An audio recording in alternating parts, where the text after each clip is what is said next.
You know who I thought would be interesting to hear from in the wake of Trump's fourth indictment in relation to specifically his attempts to overturn the 2020 election results, potentially unlawfully in the state of Georgia? Hillary Clinton. What does she think of all of this? Lost to him, warned of the threat that he posed to democracy, and now we're seeing all that played out as a lot of people predicted, her included, and now he's being legally held accountable or potentially held accountable for those actions. And she appeared after this news on MSNBC and got asked, I didn't love the phrasing of the question, and she responded correctly, but from Rachel Maddow, do you feel any satisfaction that now we're seeing what you warned of? Which, why would she want this to play out? She would probably want to have been wrong about her prediction about the threat that Trump posed to democracy. And she points that out. I'm not happy or satisfied by this. It's horrible. But this is what Trump was going to do if he was enabled by the GOP. So here's Hillary Clinton. I don't know if four is it. We don't know if Donald Trump is among those indicted this evening, but all expectations. This was shortly before the news of Trump being indicted. Are that he will be. Do you feel satisfaction in that? You warned the country essentially that he was going to try to end democracy, but most of the country didn't believe you.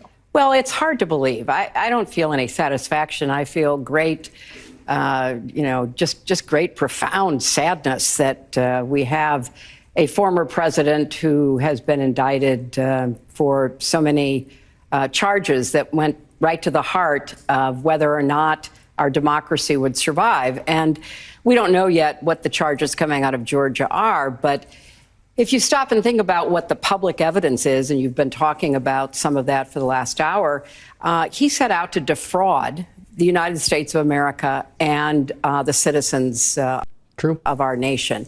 He used tactics of harassment, intimidation. He made threats. He and his allies went after state officials, local officials responsible for conducting elections. Now we know they even went into voting machines in order to, determine whether or not those voting machines had somehow been breached when they were the ones actually doing the breaching. So there is a great deal already in the public record. We'll wait to see what the indictments themselves say, because clearly this investigation has been very thorough.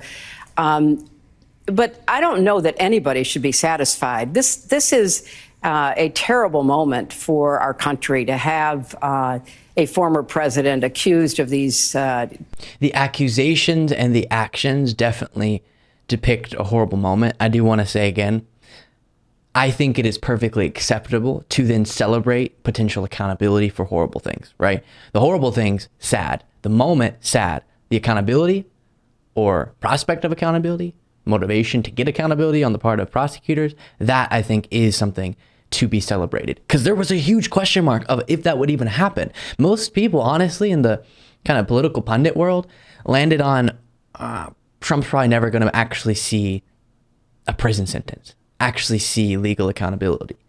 And now that's very much shifting, which is something to be celebrated. Not to say he should just be locked up without due process. If he gets acquitted of all these cases, okay, great. Let the process play out. The system should do what the system should do. But my point is, we actually are seeing the system do what it should do.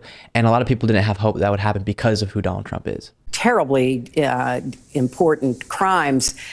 The only satisfaction may be that the system is working, that all of the efforts by Donald Trump, his allies, and his enablers to try to silence the truth, to try to undermine democracy, have been brought into the light, and justice is being pursued. Yes. Exactly right. Exactly right.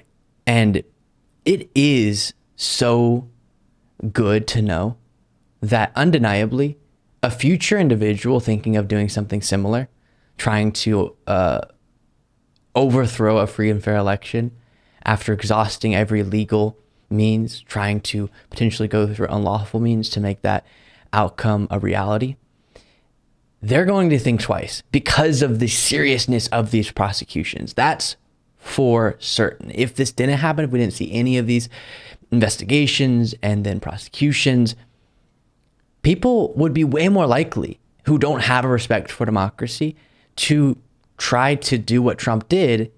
And luckily, if you want to say that, Trump was unsuccessful. But you can only see so many unsuccessful efforts before someone gets it right. And that is one of the most terrifying parts about the situation that we're in. And so seeing these efforts toward accountability when it comes to Trump and his allies' actions in attempting to do these things is hopeful for what it means about future individuals in power who don't have such a respect for democracy trying a similar thing. Because sort of honestly, how we saw with, there's been less motivation to go out and aggressively protest and stuff on the part of MAGA after January 6th in response to things they're angry about, probably because of the accountability we saw for people who rioted on January 6th and engaged in unlawful acts. And we've seen none of that since, really, even though in their mind, just as outrageous things have been happening to Trump. And a similar case is what we're watching play out here, well, where people will think twice because of the accountability of Trump, if that does indeed take place. The other thing is, I'm so grateful the show is growing super fast, which means new people are watching every single day. And that reminds me to repeat certain messages so that first-time viewers or new viewers hear them. And so long-time viewers, you've heard this a million times, but it's so important we don't stop saying that for our elected officials, the most basic respect for democracy is a requirement. And every other policy issue comes second. Because the way that we debate and engage on these policy subjects and then decide as a collective society which policies get implemented is through our democratic process. So when you start going after that and not respecting that, every other debate doesn't matter. Everything else falls apart. And so the way we keep valid the say of everyone is by respecting even when your say doesn't line up with the majority say in a particular election or the outcome of that election. And so even though we've seen anti-democratic actions for sure, especially by the GOP, for a long time, and by both parties, I definitely would argue that gerrymandering is not democratic or as democratic as it could be, and other efforts to disenfranchise voters, again, disproportionately by the GOP.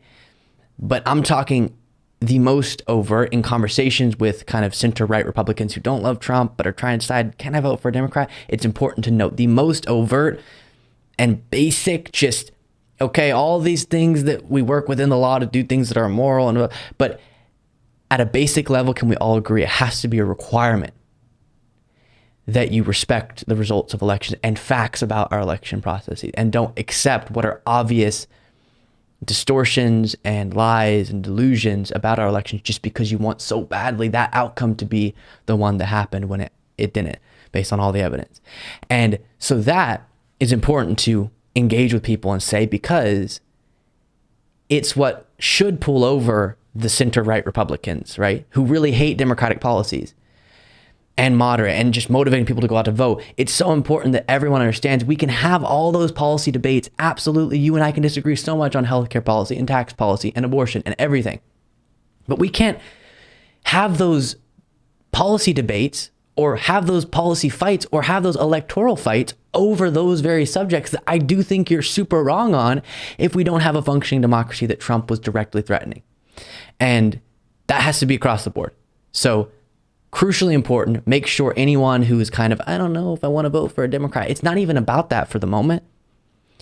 It's about, does this perfect person have a basic respect for democracy? And Trump obviously doesn't. And a lot of people within the GOP right now obviously don't.